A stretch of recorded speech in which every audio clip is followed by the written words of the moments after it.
Biological method क्या है? Biological method जो है हमारे पास ये एक साइंटिफिक वे है। ठीक है जी, हम यहाँ लिख लेते हैं क्या है हमारे पास, साइंटिफिक वे है।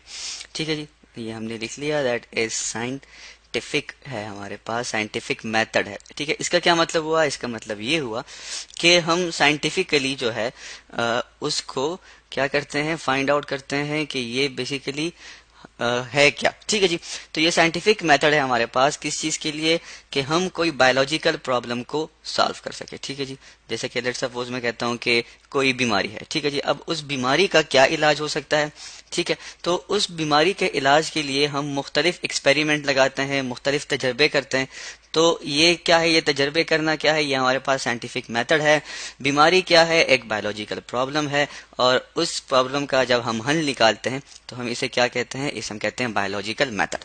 अब किसी भी बायोलॉजिकल मेथड को या किसी भी बायोलॉजिकल प्रॉब्लम को सॉल्व करने के लिए, हल करने के लिए हमारे पास मुख्तलिफ किस्म के या हमारे पास कुछ स्टेप्स हैं। ठीक है जी, हम यहाँ लिख लेते हैं स्टेप 1, ये हमने लिख लिया, दैट इज स्टेप नंबर 1। ये हमारे पास स्टेप 1 हो गया। अब हम देखते हैं कि स्टेप 1 में हम क्या करते हैं। स्टेप 1 में हम ये करते हैं कि हम रिकॉग्निशन करते हैं किस चीज की, उस बायोलॉजिकल प्रॉब्लम की। ठीक है जी, मैं यहाँ पे लिख देता हूँ दैट इज रिकॉग्निशन। ठीक है जी, अब रिकॉग्निशन का क्या मतलब है? रिकॉग्निशन का मतलब ये है कि हम क्या करते हैं, जांच पड़ताल करते हैं किस चीज की, उस बीमारी की। जैसे कि आपने देखा होगा, जब आप बीमार हो जाते हैं तो आप डॉक्टर के पास जाते हैं। ठीक है जी, अब जब आप डॉक्टर के पास जाते हैं तो डॉक्टर आपसे मुख्तलिफ किस्म के सवाल पूछता है कि भाई आपको क्या हुआ है, फिर आप कहते हैं कि हमें टेम्परेचर है या इस तरह की, फिर वो आपसे पूछता है आपको खांसी है या नहीं है। फिर जाके वो क्या, ये सवाल वो क्यों पूछता है? ये सवाल वो इसलिए पूछता है ताकि वो उस बीमारी को जान सके कि वो बायोलॉजिकल प्रॉब्लम क्या है।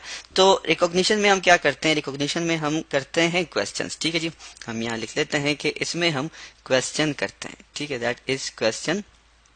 अब ये क्वेश्चन किस चीज के रिलेटेड होते हैं? ये क्वेश्चन रिलेटेड होते हैं टू द लिविंग ऑर्गेनिज्म। ठीक है जी, किसी भी जानदार अशिया से या किसी भी सांस लेने वाले जो हमारे पास ऑर्गेनिज्म हैं, ठीक है जी, उनके मुतल्लिक हम सवाल पूछते हैं। इसके बाद हम क्या करते हैं, जब हमारे पास रिकॉग्निशन हो जाती है या हमें पता चल जाता है कि क्या ये वाकई बीमारी है या ये जो है कुछ और चीज है, तो इस वजह से हम क्या करते हैं, सबसे पहले उसे रिकॉग्नाइज करते हैं, सवाल पूछते हैं। उसके बाद हम क्या करते हैं, सेकंड स्टेप हमारे पास क्या होता है जी, सेकंड स्टेप हमारे पास होता है ऑब्जर्वेशन। ठीक है जी, हम यहाँ लिख लेते हैं स्टेप 2 हमारे पास क्या है, दैट इज स्टेप नंबर 2। ठीक है जी, स्टेप 2 में हम करते हैं ऑब्जर्वेशन, ये हमने लिख लिया, दैट इज ऑब्जर्वेशन। ऑब्जर्वेशन जो है हमारे पास, अब ऑब्जर्वेशन क्या है, ऑब्जर्वेशन में हम क्या करते हैं, ऑब्जर्वेशन में हम एक, लेट्स सपोज जब आप डॉक्टर को कहते हैं कि मुझे ये, मैं इस हालत में हूँ या मुझे ये चीजें फील हो रही हैं, खांसी आ रही है, ठीक है जी, या उल्टियां आ रही हैं, तो वो क्या करता है, वो ऑब्जर्व करता है। ठीक है, जैसे कि वो आपका मुआयना करता है, आपकी आंखें देखता है। ठीक है, आपसे कहता है कि आप जैसे गले का इन्फेक्शन जाता है आपको, ठीक है जी, या आपका गला खराब होता है, तो वो क्या करता है, वो टॉर्च के थ्रू आपके गले को देखते हैं। इसका क्या मतलब है, इसका मतलब कि वो आपकी ऑब्जर्वेशन करता है, क्या वाकई आपके गले में कोई इन्फेक्शन है।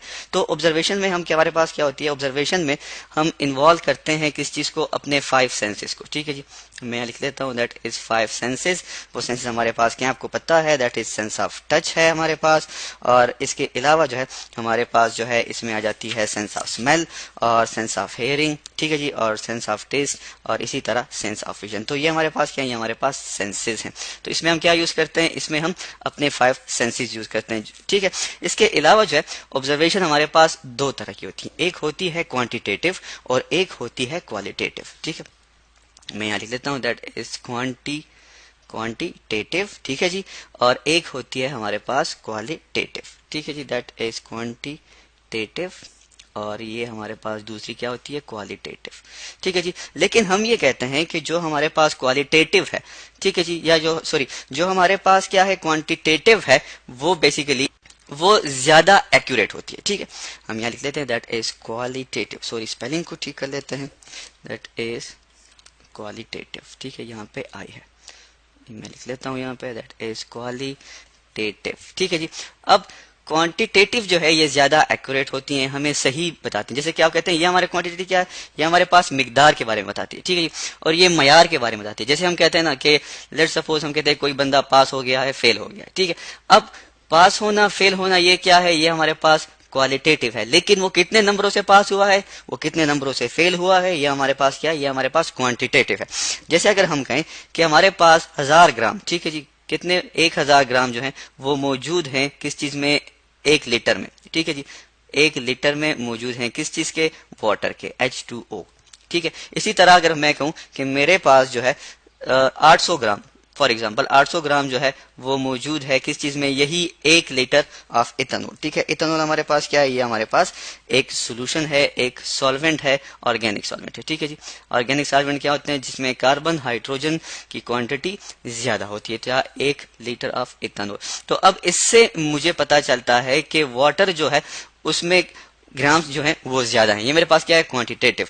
अगर मैं ऐसे कहूं कि जो मेरे पास 1 लीटर है, ठीक है जी, किस चीज का, वाटर का, 1 लीटर है किस चीज का, वाटर का, वो क्या है, वो हैवियर है, ठीक है जी, भारी है, ठीक है। मैं लिख लेता हूं that is heavier than ethanol. तो इससे मुझे पता नहीं चलता कि वो कितना हैवियर है, ठीक है। सो हमारे पास जो है यही फर्क है किस चीज में, क्वालिटेटिव और क्वांटिटेटिव ऑब्जर्वेशन में। अब हम क्या करते हैं, जब ऑब्जर्वेशन कर लेते हैं तो उसके बाद हम बढ़ते हैं अपने थर्ड स्टेप की तरफ, जिसे हम कहते हैं हाइपोथेसिस फार्मूलेशन, ठीक है। हाइपोथेसिस हम बनाएंगे। स्टेप 3 मेरे पास क्या होगा, that is step number 3। Step 3 में मेरे पास क्या बनेगी, उसे हम कहते हैं हाइपोथेसिस, ठीक है। मैं यहाँ लिख लेता हूँ, दैट इज हाइपोथेसिस, ठीक है जी। अब हाइपोथेसिस क्या होती है, बेसिकली हाइपोथेसिस जो होती है ये एक आर्जी स्टेटमेंट होती है, ठीक है। हम इसे क्या कहते हैं, जनरल स्टेटमेंट भी कहते हैं, टेंटेटिव स्टेटमेंट भी कहते हैं, ठीक है। लिख लेते हैं दैट इज जनरल। जैसे आप डॉक्टर के पास जाते हैं ना और आप उन्हें बताते हैं कि भाई मैं इस हालत में हूं या मुझे ये सिम्टम्स हैं, तो वो आपसे कहता है कि मुझे लगता है कि आपको मलेरिया है, ठीक है जी। लेकिन उसके बाद आपसे कहता है कि नहीं, आप टेस्ट भी करवाएं ताकि हमें सही से कंफर्म हो जाए कि क्या वाकई आपको मलेरिया है। तो ये एक जनरल स्टेटमेंट होती है हमारे पास, ठीक है। ये मैं यहाँ पे लिख लेता हूँ, दैट इज जनरल स्टेटमेंट, ठीक है। स्पेलिंग को ठीक कर लेते हैं, दैट इज स्टेटमेंट, ठीक है, या टेंटेटिव स्टेटमेंट एक आर्जी स्टेटमेंट होती है, ठीक है। और ये किस चीज पे बेस करती है, ये बेस करती है ऑब्जर्वेशन पे, ठीक है, बेस्ड अपॉन ऑब्जर्वेशन। ऑब्जर्वेशन से हमें पता चलता है कि क्या वाकई ये चीज है।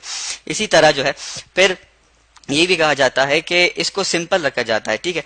अब हाइपोथेसिस ऐसी होनी चाहिए कि हम उसके ऊपर एक्सपेरिमेंट लगा सके, ठीक है, हमें पता चल सके। अगर हमें डॉक्टर कहता है कि सपोज आपको मलेरिया है, आप टेस्ट करवाएं, तो उसका ये कहना कि आपको मलेरिया है ये उसकी हाइपोथेसिस है, ठीक है जी। तो आप जब टेस्ट करते हैं तो वो क्या होता है, वो आपके पास एक्सपेरिमेंट होता है। लेकिन हाइपोथेसिस से पहले हम क्या करते हैं, हमारे पास एक दूसरा स्टेप है बायोलॉजिकल प्रॉब्लम में, जिसे हम कहते हैं स्टेप नंबर 4, और वो क्या है, दैट इज डिडक्शन, ठीक है। मैं लिख लेता हूं कि ये क्या है, ये मेरे पास डिडक्शन है, ठीक है जी, ये मैंने लिख लिया। अब डिडक्शन क्या है, डिडक्शन जो है ये मेरे पास जो है, या हम डिडक्शन को क्या कहते हैं कि ये हम लॉजिकल क्या करते हैं, कॉन्सिक्वेंसेस होते हैं हाइपोथेसिस के, ठीक है जी। लिख देता हूं यहाँ पे लॉजिकल कॉन्सिक्वेंसेस, ठीक है।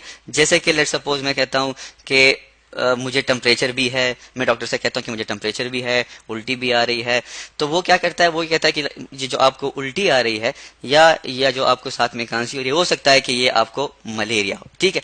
तो ये उसने क्या किया, ये उसने डिडक्शन बनाई, ठीक है जी, दैट इज लॉजिकल हाइपोथेसिस, ठीक है जी, हाइपोथेसिस कि वो क्या कह रहा है कि जो आपको बुखार के साथ साथ उल्टी भी आ रही है, ये किस चीज की सिम्टम्स है, ये जी हमारे पास सिम्टम है मलेरिया की, तो आपको कहता है कि आप टेस्ट करवाएं।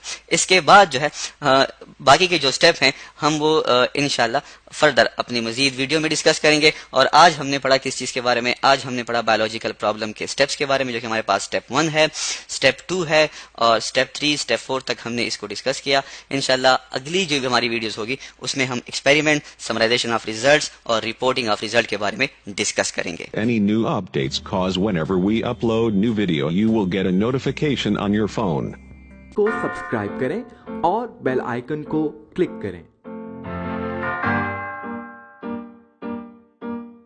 अगर आपने अभी तक हमारे YouTube चैनल को पसंद नहीं किया तो हमारे YouTube चैनल को जरूर सब्सक्राइब कर लीजिए और बेल के बटन को भी क्लिक कर लें, ताकि हमारी इस तरह की वीडियोस आप तक बर वक्त और बआसानी पहुंचती रहें।